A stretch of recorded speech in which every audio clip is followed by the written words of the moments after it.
Hello and welcome to the Counterman Education Center. I'm here with Eric, and today we're going to talk about bearings. Specifically, we're going to talk about tapered roller bearings. Eric, take us through the difference between the bearings. All right, well, thank you, Scott.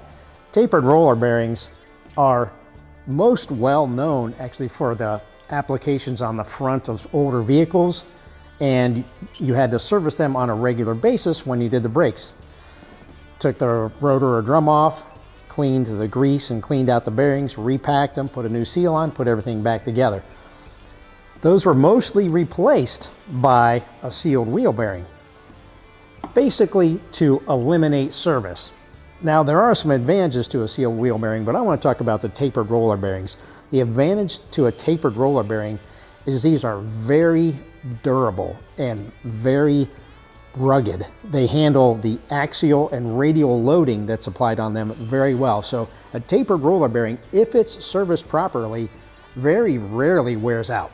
So this style of bearing, as I mentioned, was very popular on the front of vehicles for many years. However, due to its design and durability, it's also very popular in rear ends, axles, and trailers. You see these used in trailers because they are so durable and heavy duty.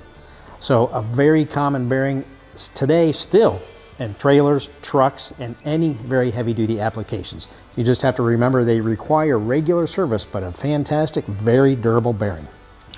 And I remember from all the years on the parts counter, I've been taught, whenever you sell the bearing, there's also typically a race that you have in your hand there that goes with it. And then you have to replace the seal that goes behind it, because that seal is what keeps the grease in the bearing and keeps it rolling.